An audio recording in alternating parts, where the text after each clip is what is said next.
वेद व्यास द्वारा रचित महाभारत ग्रंथ में कई जगह पर हमें अर्जुन की वीरता के बारे में वर्णन मिलता है। अर्जुन को महाभारत काल का सर्वश्रेष्ठ धनुर्धर माना गया है। अर्जुन के पास अग्निदेव का दिया हुआ गांडीव नाम का एक दिव्य धनुष था, जो जब तक अर्जुन के हाथ में रहता तब तक अर्जुन को पराजित करना लगभग नामुमकिन था। वैसे तो अर्जुन को भले ही महाभारत काल का सर्वश्रेष्ठ धनुर्धर माना गया हो, लेकिन महाभारत युद्ध में कई योद्धाओं ने अर्जुन को हराया था।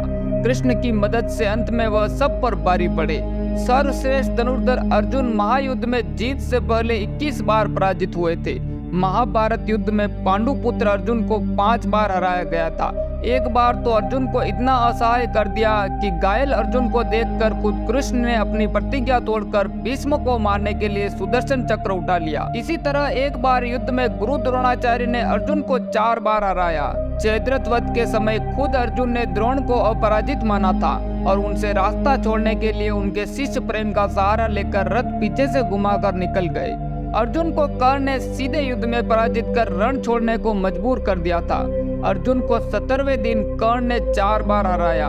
एक बार उसने अर्जुन को अधमरा कर दिया, लेकिन यहाँ भी कृष्ण ने अर्जुन की मदद की, जिसके चलते कर्ण के रथ का पहिया धरती में धंस गया, जिसे निकालते हुए कर्ण का अर्जुन ने वध कर दिया था। अश्वत्थामा ने भी एक बार नारायण अस्त्र से अर्जुन समेत पूरी पांडव सेना को परास्त कर दिया था। इस अस्त्र की मार देखकर सेना रण छोड़कर भागने लगी थी। अर्जुन को अश्वत्थामा ने विराट युद्ध में भी थाम दिया था, लेकिन तीरों के खत्म होने पर उसे पीछे हटना पड़ा। सुंदवा ने भी एक बार अर्जुन को हराया था। सुंदवा को धनुर्विद्या की 6 विद्याओं का ज्ञान था। अग्नि अस्त्र के प्रयोग में वह कर्ण और अर्जुन को भी पीछे छोड़ चुका था। युद्ध में अर्जुन ने सेना का नाश होते देखकर अपने अग्नि अस्त्र पर सारे पुण्य का फल रखकर छोड़ दिया, मगर अर्जुन का अग्नि अस्त्र निष्फल होता देखकर कृष्ण ने अपने पुण्य कर्मों के फल से सुंदवा के अग्नि अस्त्र को निष्फल कर दिया था। इतने में मौका पाकर अर्जुन ने सुंदवा का वध कर डाला। बगदत्त के पुत्रों ने भी अर्जुन को एक बार पराजित किया था। प्राग ज्योतिषपुर का राजा बगदत्त के 2 बेटों ने महाभारत युद्ध में भाग लिया। कर्ण ने इन्हें दिग्विजय में हराया था, लेकिन अर्जुन बगदत्त को पराजित नहीं कर पाए।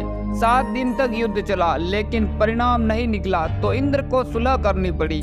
अर्जुन को अपने बेटों का वध करते देखकर हाथी पर सवार होकर वे अर्जुन पर हावी हो गए।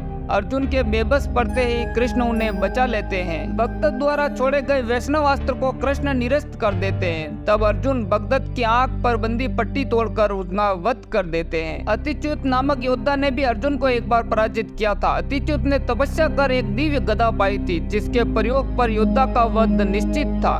महाभारत युद्ध के 4थे दिन भीष्म के घायल होने पर अतिच्युत अर्जुन से लड़ने आया। पहले युद्ध तीर, फिर दिव्यास्त्र और बाद में उसने अर्जुन को मारने के लिए गदा प्रयोग कर दी, लेकिन कृष्ण ने प्रहार खुद पर ले लिया। इसके बाद अर्जुन ने दिव्यास्त्र से अतिच्युत को वध कर दिया। त्रिग्रत नरेश सुशर्मा ने 2000 सेना की मदद से अर्जुन को युद्ध के 13वें दिन बंदी बना लिया था। इस बार भी कृष्ण ने अपनी शक्ति से अर्जुन को छुड़ा लिया। अर्जुन ने दिग्विजय के समय इसके कुल की स्त्रियों को अपमानित किया था। इससे नाराज होकर यह दुर्योधन की तरफ से युद्ध लड़ा। अति विशाल राक्षस निकुंभ ने सहदेव की पत्नी को अगवा कर लिया। इस पर अर्जुन, कृष्ण और प्रद्युम्न ने इसे मारने का निश्चय किया, लेकिन इसने अर्जुन को ही अधमरा कर दिया। वह गांडीव धनुष छीनकर उन्हें उल्टा ललकारते हुए वध करने जा रहा था कि भगवान कृष्ण ने चक्र से इसका वध कर दिया। कहते हैं महाभारत युद्ध के समाप्त होने के उपरांत एक दिन महर्षि वेदव्यास जी और श्री कृष्ण के कहने पर पांडवों ने अश्वमेध यज्ञ करने का विचार बनाया। शुभ मुहूर्त देखकर यज्ञ का शुभारंभ किया गया और अर्जुन को रक्षक बनाकर घोड़ा छोड़ दिया। वह घोड़ा जहाँ भी जाता अर्जुन उसके पीछे पीछे जाते। अनेक राजाओं ने पांडवों की अधीनता स्वीकार कर ली। वहीं कुछ ने मैत्रीपूर्ण संबंधों के आधार पर पांडवों को कर देने की बात मान ली। यज्ञ का घोड़ा घूमते घूमते मणिपुर पहुंच गया। यहाँ की राजकुमारी चित्रांगदा अर्जुन की पत्नी थी और उनके पुत्र का नाम बब्रुवाहन था। बब्रुवाहन ही उस समय मणिपुर का राजा था। उल्पी के उकसाने पर अर्जुन और बब्रुवाहन में भयंकर युद्ध होने लगा।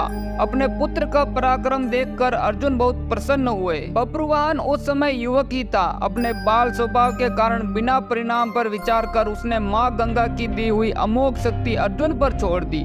उस बाण को चोट से अर्जुन बेहोश होकर धरती पर गिर पड़े। बब्रुवाहन भी उस समय तक बहुत घायल हो चुका था। वह भी बेहोश होकर जमीन पर गिर पड़ा। तभी वहां बब्रुवाहन की माता चित्रांगदा भी आ गई। अपने पति व पुत्र को घायल अवस्था में धरती पर पड़ा देख उसे बहुत दुख हुआ। चित्रांगदा ने देखा कि उस समय अर्जुन के शरीर में जीवित होने के कोई लक्षण नहीं दिख रहे थे। अपने पति की मृत अवस्था में देखकर वह फूट फूट कर रोने लगी। तब उलूपी ने नागमणि की सहायता से भगवान श्री कृष्ण ने अर्जुन को जीवित किया था।